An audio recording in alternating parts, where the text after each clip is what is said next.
मेरे चहेते एक्टर मशहूर कॉमेडियन सुनील पाल साहब हैं आप सबके साथ हंसाने के लिए एक सिलसिला शुरू करते हैं हमेशा की तरह। सुनील भाई कैसे हो आप? आज बजट ला रही है सरकार।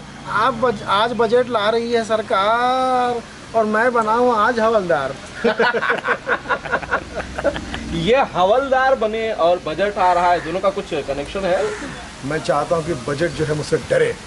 अरे वाह, ऐसा डरे कि वो मेरे पास या आम आदमी के पास पहुँचने से पहले 100 बार सोचे और आम आदमी को उससे फ़ायदा हो। ये आम आदमी मतलब अरविंद केजरीवाल साहब की पार्टी आम आदमी? अरे आम आदमी से अरविंद केजरीवाल जी को कहाँ जोड़ रहे हो? तो इतना खासते कि मैं कंफ्यूज हो जाता हूँ कि आम आदमी है खास आदमी। अच्छा, बजट ला रही है सरकार, सुनील पाल को कोई एक्सपेक्टेशंस है? जी, मुझे बहुत सारी एक्सपेक्टेशन है। मैं चाहता हूँ कि हर चीज़ सस्ती हो, दुनिया हंसे मुस्कुराए, ज़्यादा मुस्कुराएंगे हंसेंगे, सस्ती होगी हर चीज़ तो लोग प्रोग्राम करेंगे, फंक्शन करेंगे और फंक्शन करके फिर हमको बुलाएंगे। क्योंकि मैं तो हर फंक्शन में जाता हूँ, मेरा कोई ईगो नहीं है, कोई घमंड नहीं है, सिर्फ पेमेंट है। लेकिन कामयाबी सुनील पाल के लिए बिल्कुल सस्ती नहीं थी, बड़ी मेहनत करनी पड़ी है इस मुकाम तक पहुंचने के लिए। आज पैसों की बात अलग है, लेकिन यहाँ तक पहुंचने के लिए सुनील पाल को बड़ी मेहनत करनी पड़ी है। अब क्या कहना चाहते हैं सुनील पाल? बस मैं कहना चाहता हूँ कि ऐसे लोगों को हंसता रहूँ। और बजट से मुझे याद है कि सुबह मेरी पत्नी जैसे कह रही थी, सुनो जी 11 बजे बजट आने वाला है, कैसा आएगा? मैंने बस यही हो सकता है कि 11 बजे का बजट या तो हमारे 12 बजे आएंगे या तो हमको सुकून ले जाएंगे। बताइए। तो फिर कहने लगी, ए जी बजट में क्या आने वाला है, ए जी क्या सस्ते होने वाला है, ए जी क्या होगा? मैंने कहा ए जी को कुछ नहीं पता, वो ए जे को पता है, अरुण जेटली को पता है। और वो भी मोदी जी की मन की बात समझ जाते हैं। मैंने कहा मोदी जी आपकी मन की बात ये कैसे समझते हैं? मित्रा, मन की बात मतलब रेडियो मतलब एफएम मतलब फाइनेंस मिनिस्टर और फाइनेंस मिनिस्टर मतलब जेट। इसलिए वो मेरी बात समझ जाते हैं, बल्कि मेरे मन की बात तो वो मुझसे ज़्यादा समझते हैं, लेकिन पब्लिक को कहते नहीं हैं क्योंकि लोग ये ना समझे, उन पर आरोप ना लगाए कि चाय से ज़्यादा केटली गर्म है और चाय वाले से ज़्यादा जेटली गर्म है। मित्रा, अच्छा बजट आएगा, मत रहो। मोदी साहब के बारे में आपने बताया, अपनी होम मिनिस्टर के बारे में बताया, भाभी जी के बारे में बताया, सरेआम सारी दुनिया के सामने आप भाभी जी की आके चुगली करते हो। कभी गुस्सा नहीं हुई आपके ऊपर? कभी खाना पानी नहीं बंद किया? वो हरकत ही ऐसी करती है। पिछली बार उसको मैंने फिल्म दिखाई थी रांझना जी, फिल्म रोमांटिक थी रांझना फिल्म। रांझना आपकी धनुष वाली? धनुष जी बिल्कुल, धनुष जी वाला। नाम धनुष है, खुद इतना दुबला पतला तीर लगता है। ये फिल्म देखकर जब पत्नी घर पे आई तो बड़े रोमांटिक सन में कहती है, मेरी प्यारी रांझना, मेरी प्यारी रांझना।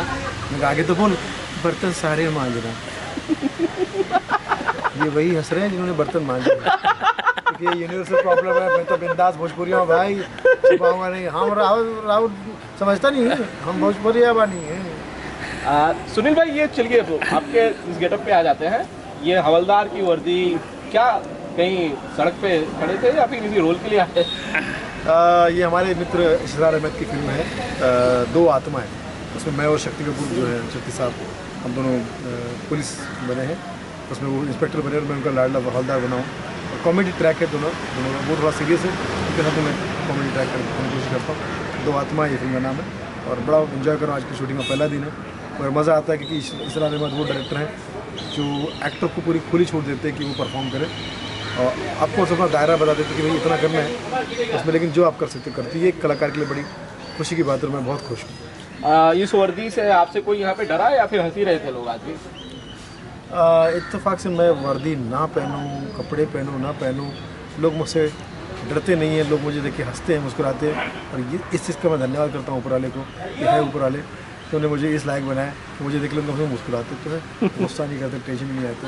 तो ये अच्छी बात है। मैं कह सकता हूँ थैंक गॉड की, क्योंकि किसी ने सच कहा है कि किसी को खुल के हंसाना इससे बड़ी इबादत नहीं और किसी के दिल को दुखाना ये हमारी आदत नहीं। जब आप हंसते हैं तो परमात्मा की प्रार्थना करते हैं और जब आप हंसाते हैं तो परमात्मा आपके लिए प्रार्थना करता है। सुनील भाई, उत्तर प्रदेश में चुनाव होने वाले हैं।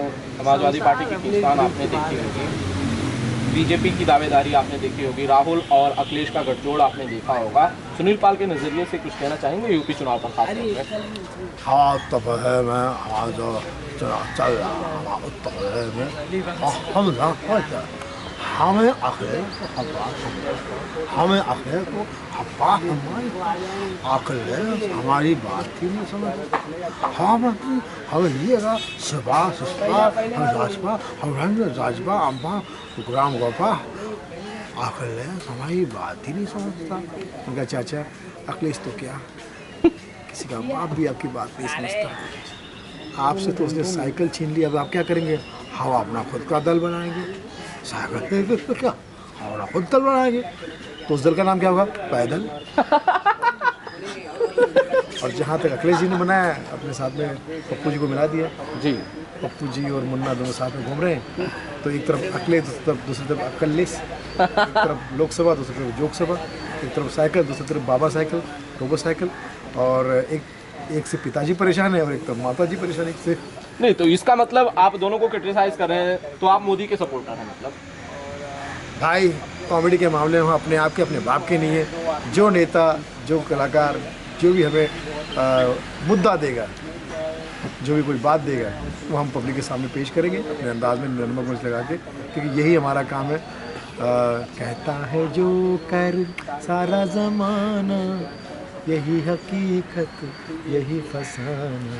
सुनील पाल को मुद्दा खाली नेता ही नहीं देते तो निर्मल बाबा और स्वामी रामदेव भी दे देते हैं। अरे निर्मल बाबा तो नोटबंदी में सबसे ज़्यादा खुश नसीब वही रहे। कैसे? वही कैसे दुनिया के इकलौते बाबा थे जिन्होंने कहा था कि हमारे कार्यक्रम में आओगे समागम में तो सबसे पहले 2000 का चेक जमा करो फिर आओ।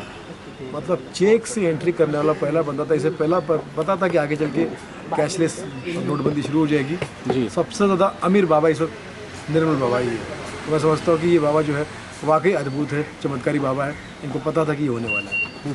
और बाकी बाबाओं को तो मैं क्या कहूँ, देखिए बाबा बनना कोई आसान काम नहीं है। बिल्कुल। उसके लिए बहुत पढ़ाई करनी पड़ती है। मतलब सिर्फ बीए से काम नहीं चलता, डबल बीए करना पड़ता है। बीए बाबा। हाँ सुनील भाई, आपने बाबाओं के बारे में बताया। देखिए जहाँ तक बाबा का बात है तो बाबा को बहुत गुस्सा आता है, कहा कि साधु हमारा सगा साला है। आपके ही दोस्त राजपाल साहब भी यूपी में ताल ठोक रहे हैं, चुनाव लड़ने वाले हैं। क्या सुनील पाल के भी कुछ इरादे हैं चुनाव लड़ने के, मैदान में उतरने के? जहाँ तक मेरा मामला इलेक्शन का,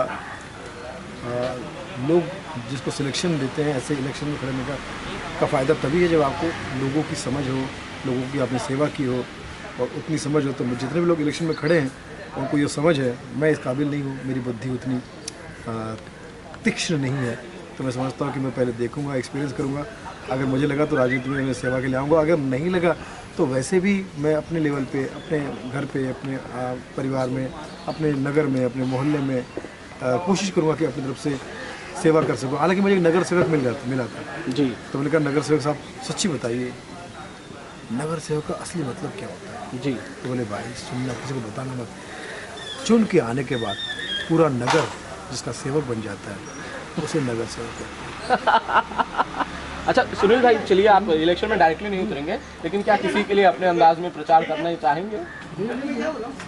बिल्कुल करेंगे, क्योंकि देखिए कोई भी पार्टी जो है, किसी का भी एजेंडा वो मुझे अच्छा लगता है और वो समझ में आता है। तो एक आम आदमी होने के नाते मैं कोशिश करूंगा कि वो पार्टी मेरी भी फेवरेट हो, लोगों की फेवरेट हो। अच्छा आपका काम वैसे तो सभी लोग करते हैं, मैं भी करूँगा, कलाकार होने के नाते, इंसान होने के नाते, देशवासी होने के नाते, देशभक्त होने के नाते। ये कैशलेस से, नोटबंदी से बहुत सारी परेशानी हुई। क्या सुनील पाल के भी कुछ पास ब्लैक मनी वगैरह थी जिसे बंद करने की वजह से वेस्ट करना पड़ा हो? 3 दिन मैं जेल में बंद था। बाप रे, कैसे? मेरी बीवी कहती थी कि तुम ही मेरी असली दौलत हो। लोगों ने सोचा कि लग तो काला रहा है, ये ब्लैक मनी ही है, तो मुझे अंदर करना पड़ा।